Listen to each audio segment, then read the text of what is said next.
We look at the new rules. First question, what do you think you or the Republican caucus are now achieving under these new rules?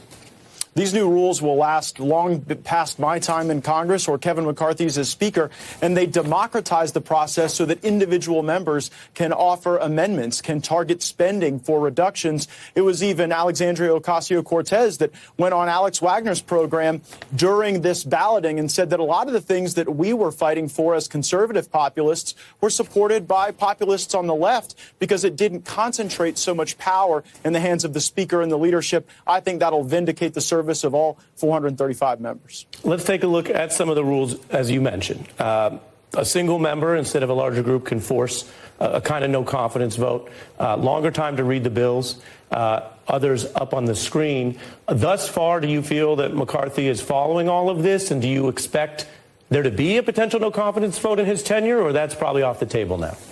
I don't expect it, though, of course. It is good for the health of the institution for any speaker to know that one member could call for a vote on their reign in power.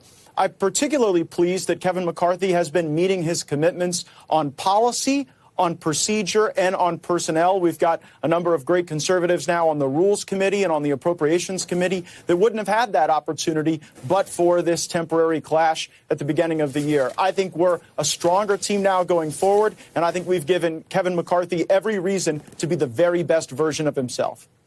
Interesting. I think viewers and listeners will notice you sound a little different now than during the clash, although everyone's allowed to evolve within the caucus.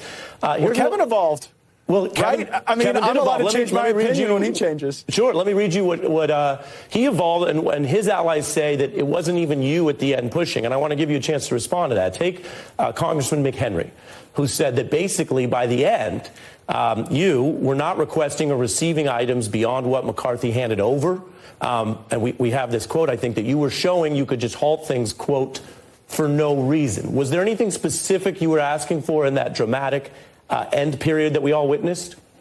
Yeah, what was at issue in the 14th and 15th vote was the one-person motion to vacate, because just moments before the 14th ballot, a more moderate Republican, Tony Gonzalez, tweeted out that he was going to vote against the rules package that ensconced this one-member motion to vacate, a key accountability tool. I was worried that Tony Gonzalez wasn't the only person who felt that way, and in fact, his tweet could have led to a moderate jailbreak on the rules, where we could have elected McCarthy and then been absent the enforcement tool if he did not keep his commitment. And so what we secured during the 14th and 15th ballot was an absolute ironclad commitment that Tony Gonzalez would be alone in opposing the rules package, and that we would, in fact, ice in and really put into cement the changes to the House of Representatives that we think will make it a better House for every Republican, every Democrat, and every American. So just to be clear, when McHenry and others say that, your response is what? They're misinformed, or they're lying about you?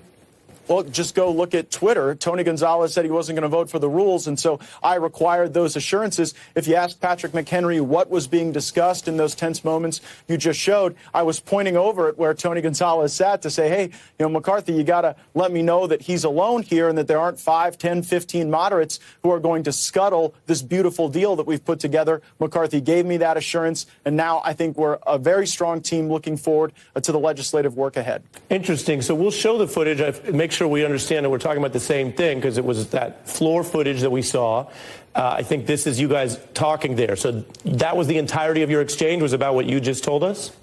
Yeah, that was the principal. I mean, I don't have a transcript for you, but what was at issue then was whether or not Tony Gonzalez represented just himself or a larger group of moderates who would secure the speakership for McCarthy, but then not put into place the rules that would allow the one-person motion to vacate. So that's what the New York Times story gets wrong. They get a lot of things wrong, but that's the principal thing they get wrong. We weren't there for the sake of theater. We were there for the sake of ensuring that the rules we'd so heavily negotiated. And I got to give a lot of credit to my colleagues Chip Roy, Dan Bishop, Scott Perry, many others who really put the meat on the bone regarding the specific commitments we were extracting from McCarthy at that time. And just to button this up, then what was then Representative McCarthy saying to you in this exchange?